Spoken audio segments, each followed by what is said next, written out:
예, 2교시 수업을 진행하도록 하겠습니다. 2교시는 전기전자의 기초 물리량, 전하, 전류, 전압, 전력, 저항에 대해서 말씀드리도록 하겠습니다.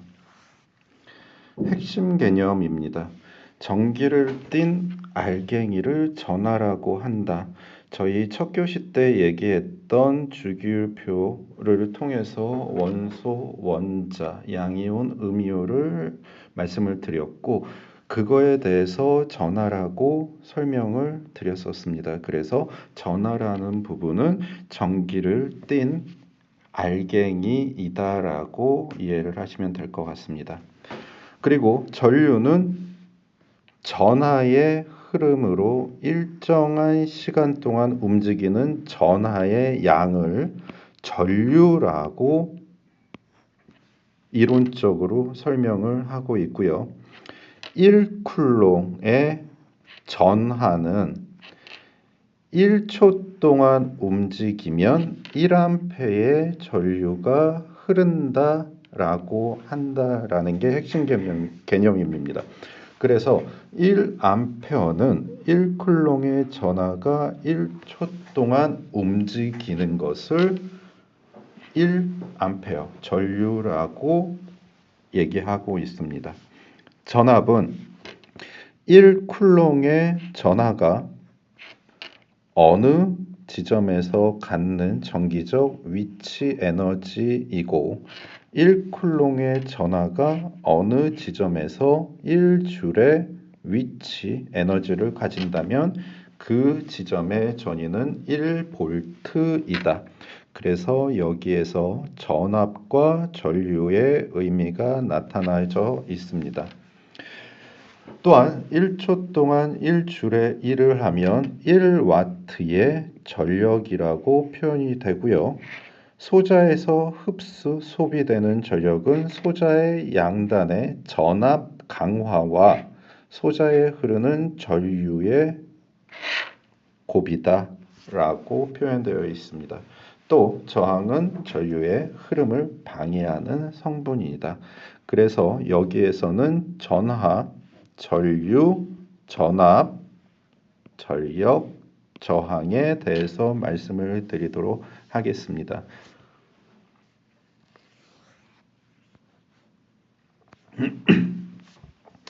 그림으로 다시 한번 말씀을 드리면 전하는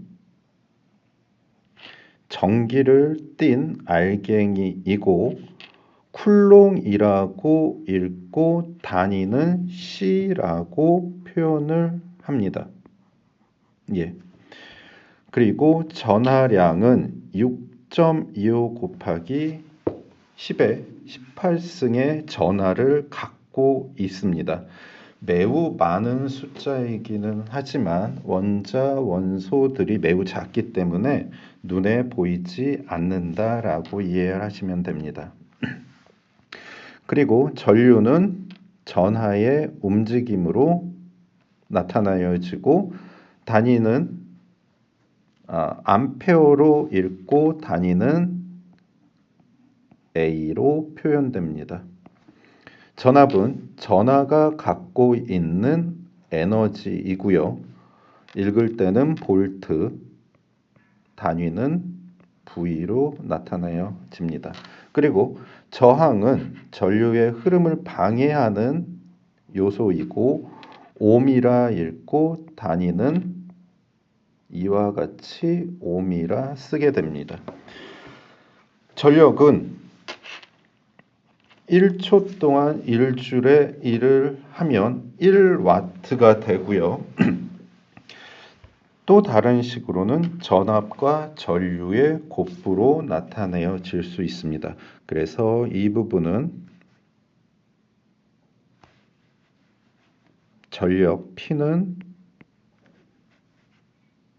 VI 혹은 기호로 표현되면은 V 곱하기 A로 표현됩니다.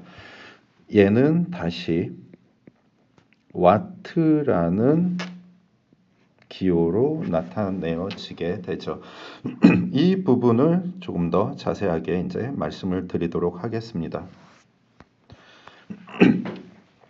전하는 첫 교시에서 말씀을 드렸다시피 정기를 띤 알갱이로 양전하와 음전하로 구성이 되어 있고, 양전하는 홀, 양이온 등이 있으며 음전하는 전자와 음전하로 구성이 됩니다.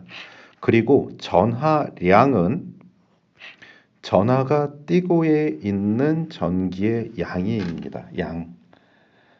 그리고 단위는 쿨롱, 읽을 때는 쿨롱, 단위는 C로 표현되게 됩니다. 전하량의 표기에 대해서 일반적으로 전하량은 대문자 Q를 사용합니다. 대문자 Q를. 그리고 정기적인 물리량을 나타내는 변수는 대문자 혹은 소문자로 나타내어지게 되고요.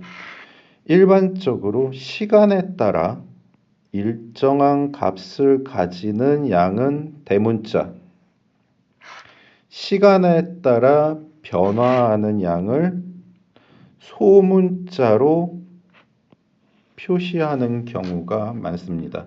그런데 전류는 대부분 시간에 따라 변화할 수 있기 때문에 소문자로 많이 표현될 수 있다라는 것을 말씀을 드리겠습니다.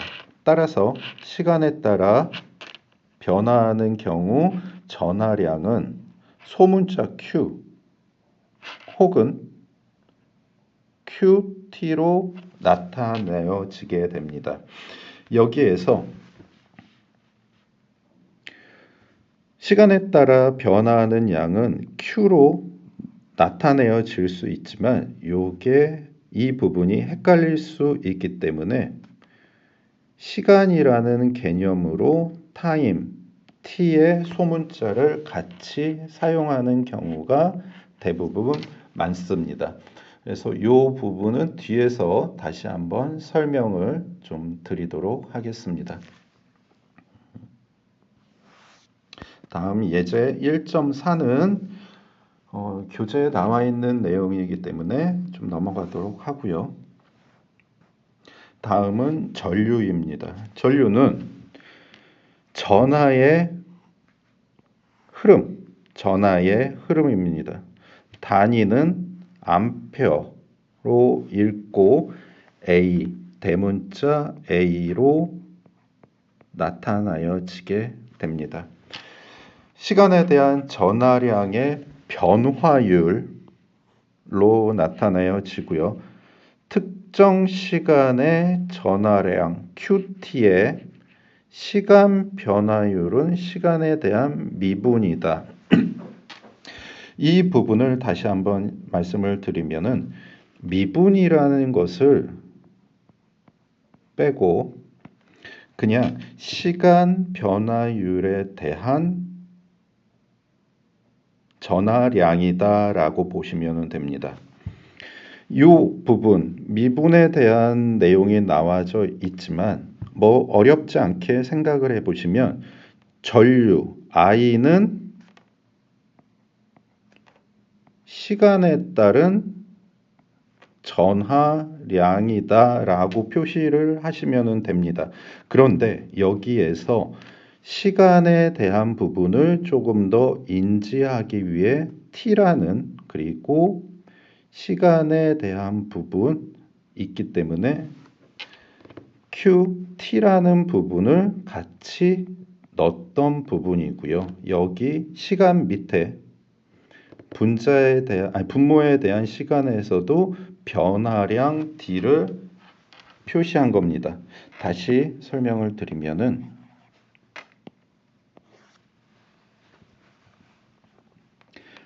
전류 I는 시간에 대한 전하량이다.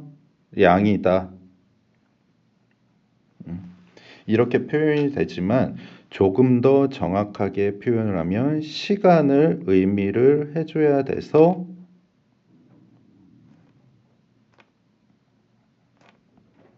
T를 집어넣게 되는 부분입니다. 그래서 이 부분에 대한 식을 굳이 외우려고 하지 마시고 의미를 이해하시면은 충분히 될 수 있을 것 같습니다. 그래서 이 식을 조금 더 풀어보면은 IT는 시간에 대한 순간 전류이고요. QT는 시간 t까지 도선 단면을 지나는 전하량.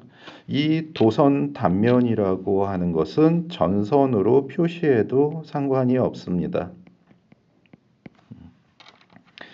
그리고 QT분의 DQT는 전하량 Q의 시간에 대한 미분. 미분은 누적이라고 표현해도 됩니다. 즉, 단위 시간당 전하의 변화율입니다. 그래서 제일 중요한 부분은 전류는 전하의 시간에 대한 변화율이다 라는 게 제일 중요한 부분입니다.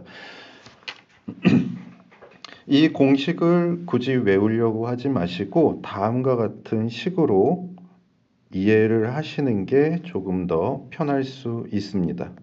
그래서 마지막으로 전류란 1초 동안 얼마만큼의 전하가 지나가는가를 의미하는 게 전류입니다. 이 부분은 이론적인 내용으로 구성이 되어져 있습니다.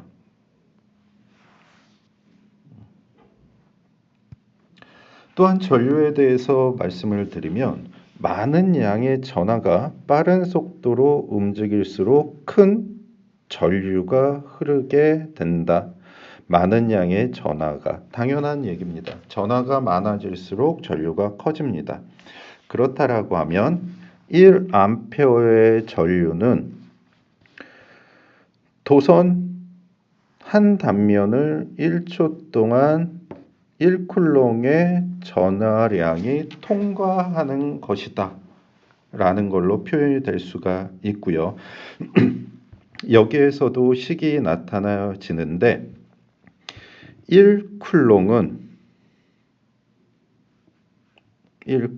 전하량은 시간에 따른 전하량은 어떤 시간에 대해서 전류가 흘러가는 양을 나타내게 됩니다. 여기에서 적분을 하게 되는데 이 적분 자체도 누적이라고 보시면 됩니다.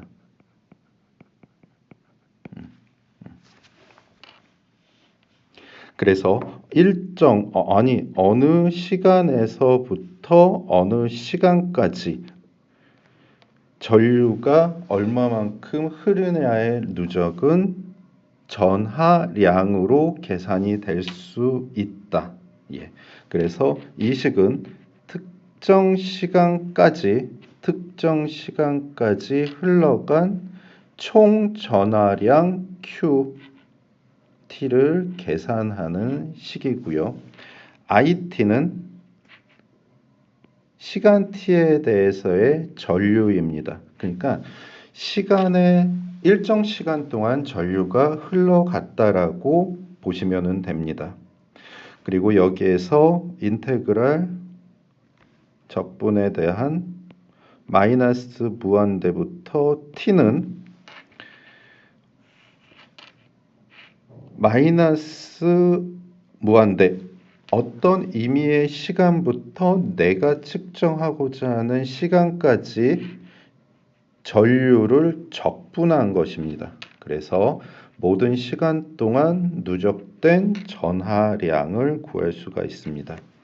여기에서 다시 한번 말씀을 드리면은 전류를 시간에 대해 적분하면 전하량이 된다 라는 부분인데 이 전하량을 저희가 일반적으로 구하지 않기 때문에 이 부분은 그냥 한번 읽어보시고 이해하시면은 큰 무리가 없을 거라고 저는 생각을 합니다.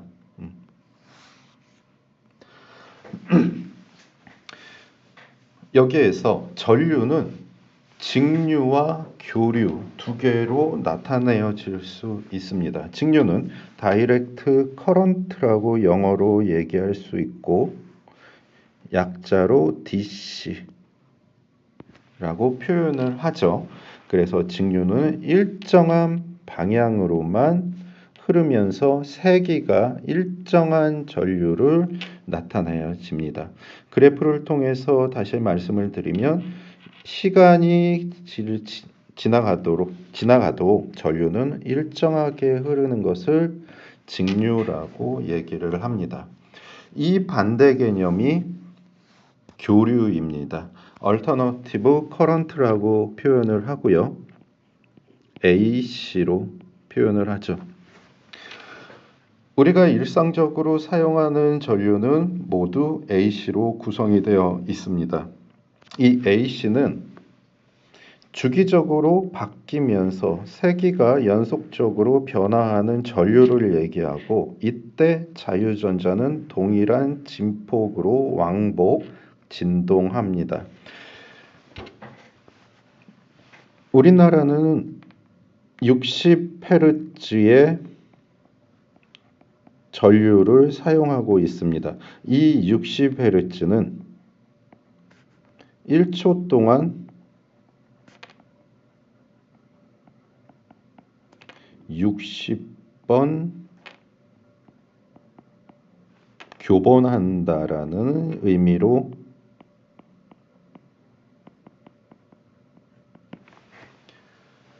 해석될 수 있습니다. 그래서 1초 동안 사인파가 60번을 반복해서 흘러가는 것을 주파수라고 얘기하고 그것을 전체적으로 교류라고 얘기를 하고 있습니다. 그래서 전류에는 직류와 교류가 있다라고 이해하시면 됩니다. 예제 1.5 1-5를 한번 보게 되면은 다음 그림에서 전하가 이동할 때 전류 I1과 I2를 구하라 라고 되어져 있습니다. 여기에서 보시면은 I1도 회로가 이 방향으로 움직이고 있어요. 그리고 문제는 왼쪽에서 오른쪽으로 1초 동안 3C를 통과한다. 1초 동안 3쿨롱이 지나가면 전류 I는 얼마일까? 서두에 말씀드렸다시피 전류는 1쿨롱이 1초 동안 지나가는 것을 1A라고 했죠. 그래서 얘는 1초 곱하기 3쿨롱이니까 3A가 되겠죠. 두 번째 문제는 I2 이 회로도 왼쪽에서 오른쪽으로 진행이 되고 있습니다. 하지만 왼쪽에서 오른쪽으로 진행이 되고 있죠. 근데 문제는 오른쪽에서 왼쪽으로 1초 동안 이 쿨롱을 통과한다라고 되어져 있습니다. 오른쪽에서 왼쪽으로 이 쿨롱이 통과가 된다. 그러면 이 부분은 1초 곱하기 2 쿨롱으로 2A가 되어야 되는데 방향이 틀리기 때문에 마이너스 2A다라고 표현될 수가 있습니다. 그 다음은 전압입니다. 전압은 전하의 위치에 의한 전하의 위치에 의한 차이로 나타내어지고 단위는 볼트, 기호로는 V로 나타내어집니다. 어느 특정 지점에서 단위 전하의 정기적 위치 에너지로 표현이 되고요. 두 지점 A와 B 사이의 전압은 그 지점에서 단위 전하가 갖는 위치 에너지의 차이다라는 것입니다. 요거를 그림으로 쉽게 표현을 하게 되면 A 지점이 있고 B 지점이 있을 때 A, B에 걸리는 전압은 말 그대로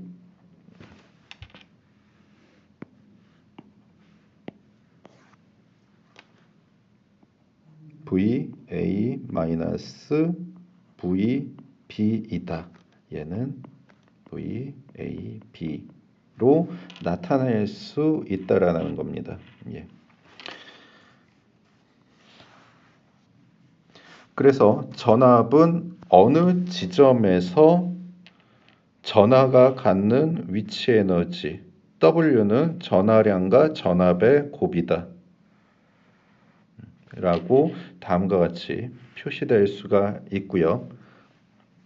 단위로는 줄을 사용합니다. 에너지 단위로 줄을 사용하게 되죠. 그래서 어느 지점에서 1쿨롱의 전하가 1줄의 위치 에너지를 가지면 그 지점의 전압은 1볼트이다. 다시 얘기하면 전압은 1쿨롱과 1줄이 만났을 때 1볼트가 된다라고 이해를 하시면 됩니다. 모든 것은 사전적인 의미로 구성이 되어져 있고요.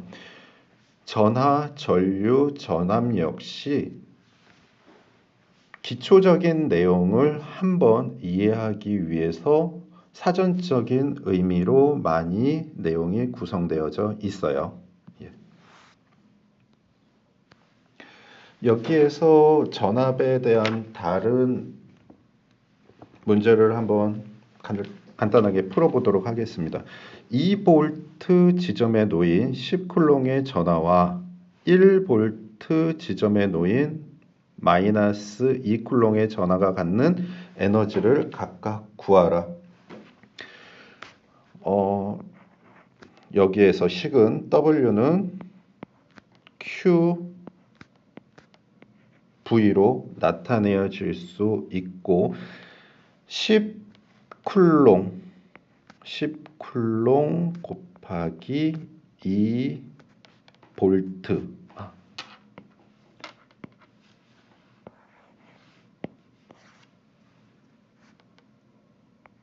다시 정확하게 10쿨롱 곱하기 2볼트는 20줄이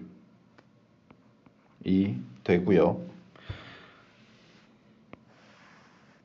다음 1볼트 지점에 놓인 마이너스 2쿨롱의 전하는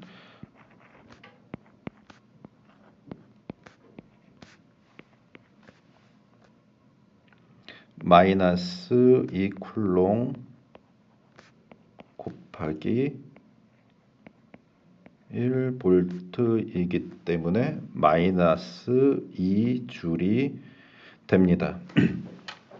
여기에서 각각의 기호들이 생소하실 수 있고 의미가 좀 다르게 전달이 될 수는 있지만 서두에 말씀드렸다시피 전기전자 기초적인 내용이기 때문에 한번 보시고 이해하시면 될 것 같고요. 이 뒤에 이 단어들에 대해서 조금 더 설명을 드리도록 하겠습니다. 이 전압 문제는 교재를 보면서 한번 확인을 해보시면 될 것 같습니다. 저희가 전하, 전류, 전압, 그 다음에 전력을 한번 보도록 할게요. 전력은 사전적인 의미는 시간에 대한 에너지의 변화율, 단위는 와트를 사용하고요. 기호는 대문자 W를 사용하게 됩니다. 그래서 일정 시간 동안 에너지의 소멸 또는 생성의 변화를 의미하게 됩니다. 그래서 공식으로는 PT는 dT분의 dWT, 단위로는 줄 퍼 세크 혹은 와트로 표현이 되게 됩니다. 이 부분은 다시 한번 말씀을 드리면 1초 동안 1줄에 1을 하면 1와트의 전력이 되고요. 전압과 전류의 곱으로 나타나집니다. 우리가 일상적으로 사용하는 전력은 전압 곱하기 전류라는 식으로 많이 사용을 하고 있죠. 그리고 줄 퍼 세크라는 이 부분도 많이 사용을 하지만 정기적인 의미에서는 이 내용은 잘 사용하지 않는 부분이 있습니다. 그래서 P는 VI로 기억을 해두시면 되고요. 이 내용은 어떻게 보면은 직류에 대한 내용이고요. 교류에서는 교류 전력 P는 VI 코사인 세타로 나타내어지게 되죠. 이 부분은 다음에 제가 다시 한번 자세히 설명을 드리도록 하겠습니다. 그리고 소자의 전류가 흐르면 전압 강화가 있고 에너지의 소비 및 흡수가 있다 라고 이해를 하시면 됩니다. 그래서 이 그림을 보고 말씀을 드리면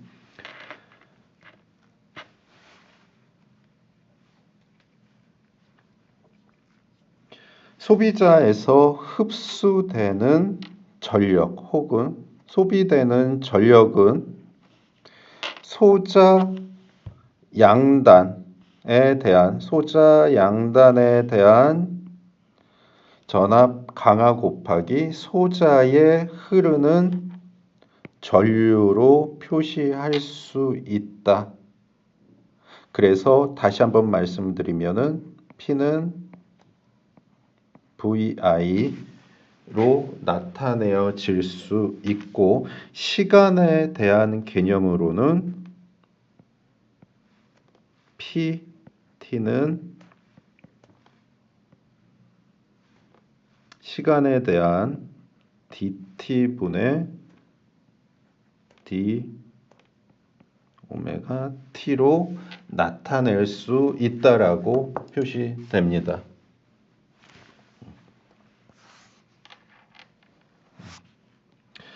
전력에 대한 예제는 교재에 나와 있는 내용을 한번 보시면 될 것 같고요.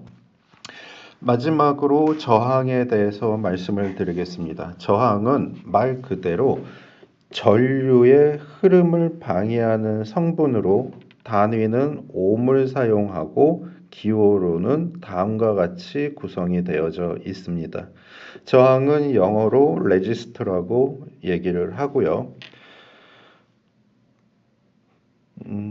그 정도를 나타내는 물리량은 저항값이라고 표현해서 레지스턴스라고 표현이 됩니다. 그리고 저항값은 물질에 따라 고유한 성분은 저항률이라고 되어져 있습니다. 그래서 로우라고 표시를 할 수 있고요. 이 말인즉슨 모든 성분은 다양한 저항률을 가지고 있다라는 걸로 알고 계시면 됩니다. 그래서 저항 R은 길이에 비례하고 단면적 A에 반비례하고 비례 상수는 저항률이다. 이 얘기는 길이가 길면 길수록 저항이 크고요. 단면적이 넓으면 넓을수록 저항이 작아집니다. 이 부분은 그림에서 다시 한번 보게 되면 단면적이 크면 클수록 저항은 작아지고 길이가 길어질수록 저항이 커진다. 다시 요거랑 유사하게 그려보면 단면적이 한 2배 정도 되는 물질이 있다라고 했을 때 단면적이 작으면 저항은 커지고요. 단면적이 넓어지면 저항은 작아진다라는 부분이 바로 이 부분입니다. 그리고 저항 양단의 전압이 1V일 때 1전류가 흐르면 그 물질의 저항은 1옴이다. 이 부분은 옴의 법칙에서 다시 제가 설명을 드리도록 하겠습니다. 옴의 법칙은 챕터 2에서 나타나여지고요. 이 부분은 옴의 법칙을 통해서 말씀을 드리도록 하겠습니다. 이 그림에 대해서 조금 더 설명하면은 R은 로우 저항률 곱하기 단면적 분의 길이로 표현될 수 있습니다. 이 식은 꼭 외워두시면 좋을 것 같습니다. 옴의 법칙에서는 다르게 표현이 되지만 저항에 대한 기본 공식은 다음 식이라고 말씀을 드릴 수 있습니다.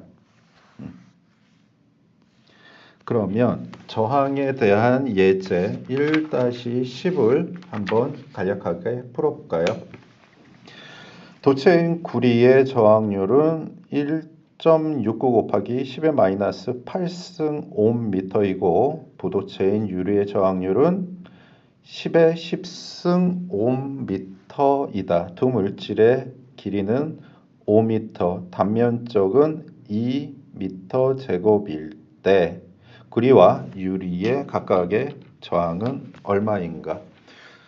우선 구리에 대해서 한번 볼까요? 구리는 R은 로우분의 A, L로 식을 먼저 써 놓고요.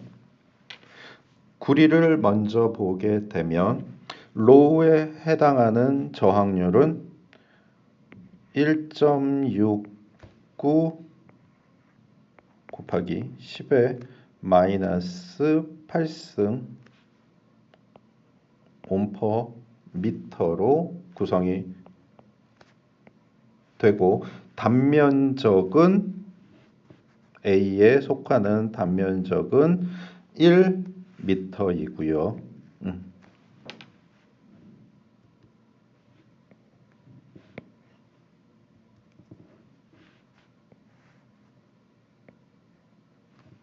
길이는 5m입니다. 그래서 얘를 곱하고 계산을 하게 되면은 교재에 나와 있는 것처럼 8.45 곱하기 10의 마이너스 8승 옴이 됩니다. 그리고 유리를 다시 한번 계산해 보면 유리의 저항률은 10의 10승 옴미터이고 여기에 단면적도 1m와 길이가 5m로 구성이 되어 있기 때문에 얘를 계산을 하게 되면 5 곱하기 10에 10승 옴으로 계산할 수 있습니다. 그래서 저항에서는 가장 중요한 게 바로 이 공식 다시 한번 쓰면 저항은 저항률 로우 곱하기 단면적 A부터 L이다 라는 부분입니다. 이렇게 해서 두 번째 교시를 마치도록 하겠습니다.